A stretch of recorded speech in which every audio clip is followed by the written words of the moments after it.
friends nowadays. And I think when you begin to realize the importance of collaborating, Yes. because every relationship is important. Yeah. I realize I have so many friends nowadays, but I'm blessed to have an awesome husband who's my friend and my sister.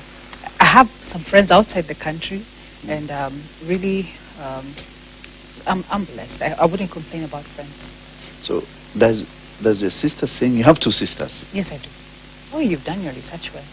And you have one brother. Yes, I do. Does he feel that he's a man among his two girls? I think the girls were very empowered. Yeah. That he doesn't have that pressure. Yes. I feel like the girls are men also. The ones I'm feminine, okay, but the girls are really tough in my family. Yes. I find them really tough and strong, and so no pressure for him. Yeah. So, and what about you said you have friends who you have locally, and you have internationally. Maybe you'll tell us about your trip. You had an American tour. How was it? How was your tour and music received? And was it a mission, and did you achieve your goals? Yeah. I think when I went to America the first time, I went during winter, so I didn't enjoy it. I was counting 5 more days, 4 more days. To come back? Yes. Yes. Till I went back, and it was a hot season, Yes. and I enjoyed that. And especially being with people who are, of course, different cultures, but I think Kenyans, when you meet Kenyans in America, it's a different story. Yes. And so for me, the first trip I went, we were meeting more of African meetings and all. And I remember crying and saying, wow, God, I didn't know that I've done so much in the gospel, because I'd meet people who will be like, 20 years ago, I met you, you did this, you did... I remember that I had so many people blessing that I remember crying at some point and saying, wow, God, it pays to serve you. I'm even feeling the tears now. It pays to serve the Lord, because when you're just here going everywhere, doing everything that you're doing, it doesn't seem sometimes to make sense. When you realize that, hey, your music, everybody has a testimony of how I was going through this and this happened, and and you have so many gifts from people that you've blessed, it's really humbling. I think America for me was very, very, very encouraging. So is it after the American tour that you got the UNHCR ambassadorial job, or before? Well, I think I got after. Before I was a influencer with UNHCR, but I remember visiting the office, and then after a while, after meeting, I think I met some of the leaders and all when I went to Washington DC, and soon after, I think they knew me. But I think I'd always been very happy being an influencer. I mean, I think I stood out in my excitement because Humanitarian is so natural for me. Yeah. So what is your role right now? What is my role? Yeah.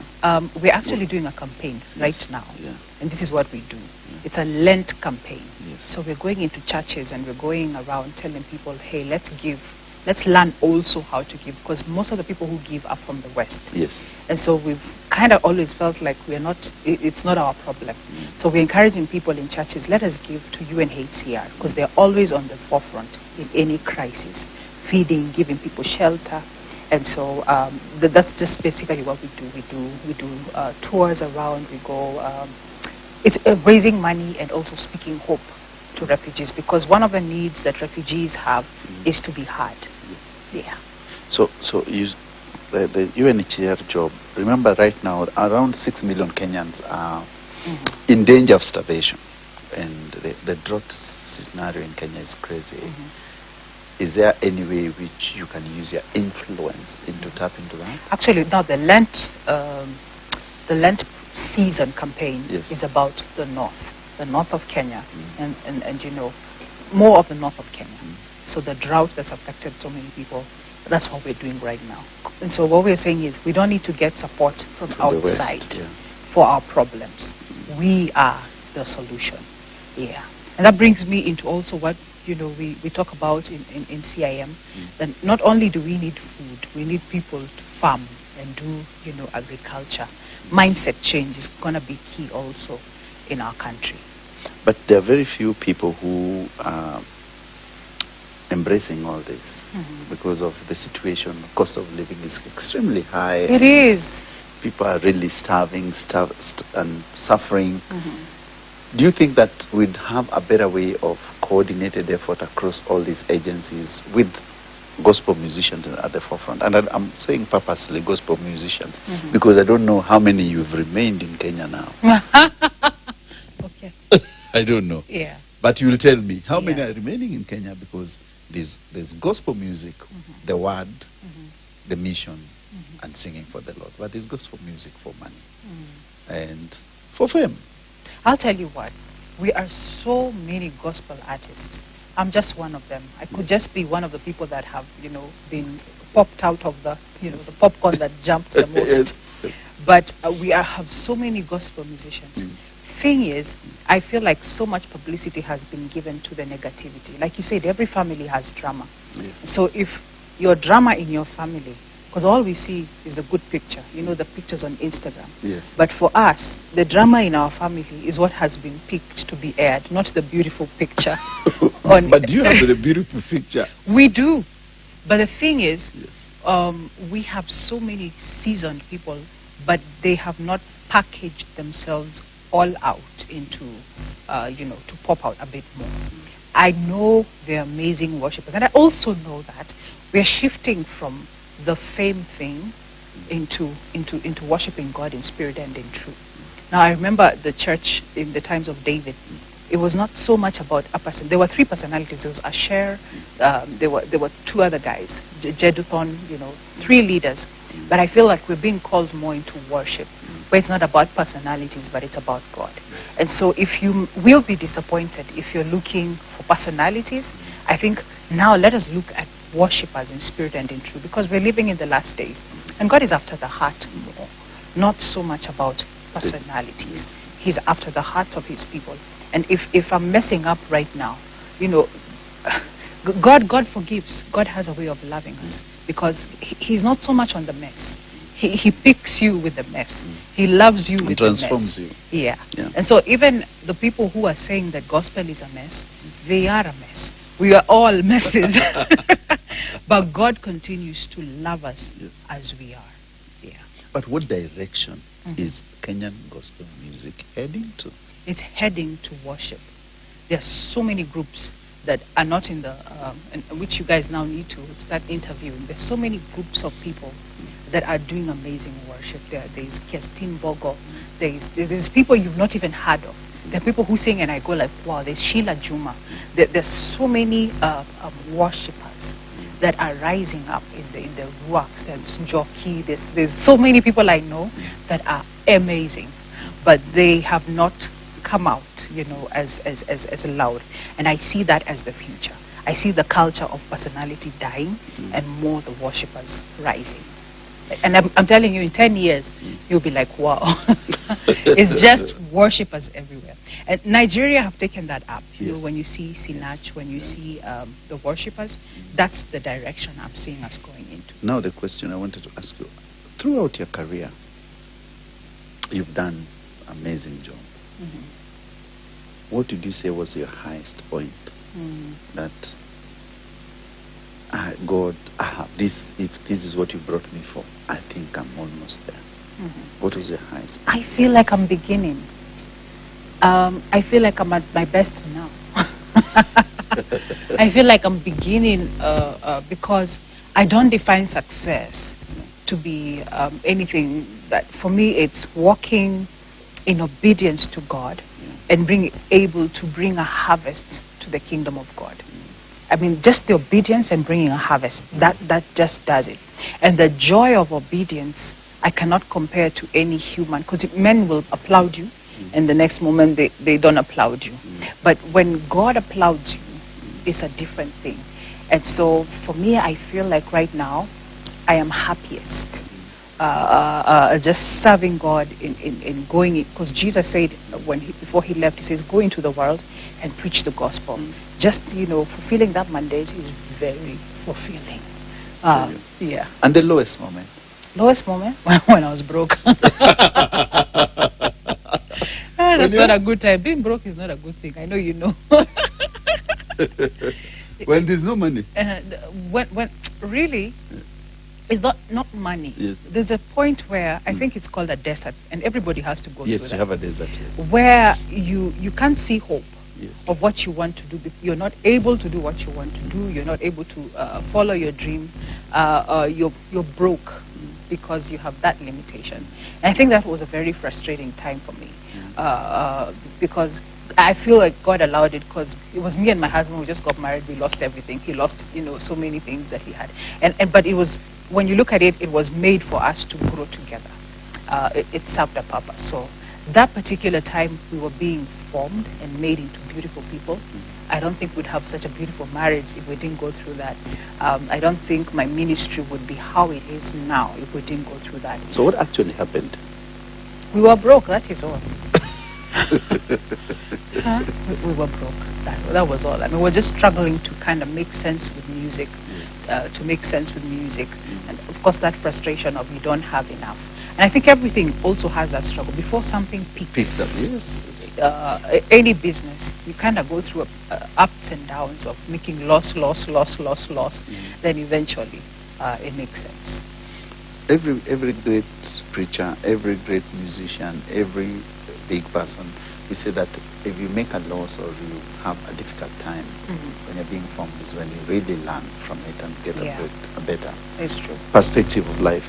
But then another thing I would like to know is you've undergone all these seasons. So you're a woman of different seasons and different missions.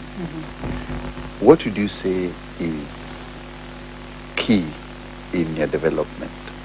What is key for you apart from the preaching and the singing and relationships with your family and reading them? Is there anything out of that which people can learn from you? If there's anything, someone who doesn't know about prayer and everything, I think it's knowing where your strength comes from.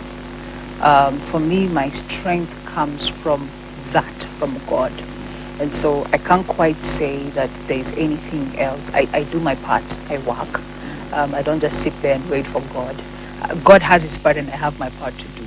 And I think that's what's key. You do your part and let God do his too. When you do your part and commit it to God, your plans will succeed. And so I don't think I know much. I know only God and working hard in what God has given me to do. Yeah. When in campus, you didn't date anywhere before? What are you looking for? I'm just asking. You're so straight. Do you know, I had Christina Shusho give her testimony the first time how straight she was. Yes. And I was like, yeah, someone else who had, people think you're boring. I was like, someone else just like me. I was going for missions in campus. Yes. Winning souls. I meet people who are so grown up and they're like, you preach to me. I'm like, yeah. So I'm not so straight. I'm not perfect. Yes. But I walk with a perfect God. What do you do? I mean, every day I'm walking with him. My competition in campus, I think, was people who... there was a lady called Alice. She used to be an intercessor. And there was a little prayer room in the college. Yes. Yes. So my competition would be, she wakes up at 4. Leo nani ameshinda mwingine prayer room. So my life has been always on God, but I can't say I'm bored. I'm excited every day. Wonderful. You see, as a youth, sometimes people do not understand. There's a time which you get lost a bit, or you say, am I doing the right thing? Or you fall off a bit. But you've always been consistent, the way you're saying, consistent in knowing what you're doing and following the word of God. But these challenges, how do you confront, like when you wake up at 4 and you're surrounded with a million of people, hundreds of people who are telling you, Masimi, I had this problem yesterday, pray for me. And sometimes you just, you just said, you need to go and read. Some people go to an exam room, they don't want to read, but they want to pass. They want to pray, they want to pray to pass. Yeah. So how do you work with these people around? The wayward, you're in campus, you have a wayward friend. Did you have such people with you? I think it's very important also who you have around you. Yeah. Because when you're talking about, actually, I was thinking who is around you, because who is around you influences you a lot. I think one of the main thing I try is to be careful who's on my inner circle. But one thing I really thank God for is patience, even with the wayward people. I think I've always found myself trying to understand where they are. Yeah, it's not easy when you don't have much of an enemy, but you try to understand them, where they are. And I think I've always extended grace. Not now more than before. When I was younger, I was like, what's wrong with these people? Why can't they just straighten up? Yes. But now more than ever before, I think I understand. I try to understand why, try to understand people. And of course, the Bible gives you examples of people who messed up many times. Yes. I also make a few mistakes here and there. So I think God also teaches you with some mistakes that you make. And I kind of feel you asking, what are the mistakes you make? So God teaches you the mistakes that you make. I'm not going to ask you about the mistakes. I'm not going to ask you about the mistakes you're making. Yes. But I'll ask you, let's get back to music. So you have a whole, almost, you've done hundreds of songs. Most of them have reached out, but which one touches your soul? Which one do you think this song, when you're writing it, you're writing it for yourself? There's a song you might be writing now. You are pouring your heart to God. Which one was it? Okay, I keep saying all are awesome, but I think the particular one that I wrote where life is a rehearsal. You live once, as in, not YOLO, but this life is for once, y'all. It's not a rehearsal. Yes. I feel that meant a lot, that you have to live it well. You have to live it well. You don't get to live again. You live once, and you have to live it well, not just to have fun, but to live it accurately to the will of God. That was really my heart, because I think that's my whole heart. When you look at my songs, it's a matter of nikupendeze. Yes. I want to please you. I want to walk right. I want to walk in accuracy. I think I'm very passionate about that. So if this is about your heart, when you're doing nikupendeze, you say that you did it, you didn't like Mwema, but when you wanted to record nikupendeze, you liked it. But the biggest song immediately became Mwema. So what was your reaction after that? So you can't quite explain about songs and music. I think songs just have a journey of their own. And sometimes I also realize that different people like different things. Because there are songs that you see, you could look at a song and say this one has millions of views and this one has a few thousands. And you'll find someone somewhere, in the middle of somewhere, who that song with 1,000 views has totally transformed their lives. And so I think I understand music to be not so much on the big numbers and everything, if it's able to reach everybody. Because I think even this, when I listen to albums, the songs I like, if you did an album, the song I may like is not the number one famous song, it's the number 7 song, and that's a song that you know. And so I feel like Nikupendeze is my heart. Mwema is also my heart. But more of my heart is I want to please the Lord, and that's not very popular. Where did you shoot the Mwema? You like yellow? Oh, anyway, you come from Eastern. Yeah, I like yellow. I do, yeah. But not so much. Which is your favorite color? Black and white and blue. Oh, you've said all of them, Mercy. You can't have black, white, and blue. Then I add sometimes green. And sometimes red. Na purple simbaya. Surely. I like everything color. You're colorful. Yeah, I'm colorful. Sing for us Nikupendeze. A bit. Okay. Mienendo yangu na tabia zangu zikupendeze, kuvaa kwangu na kunena kwangu kukupendeze.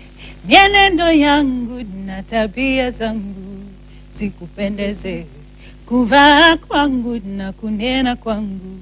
Naomba nifanane nawe Yesu, niwe jinsi upendavyo.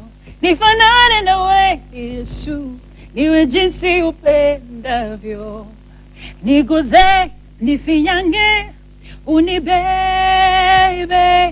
niunde, nitengeneze, niwe kama wewe, nikupendeze.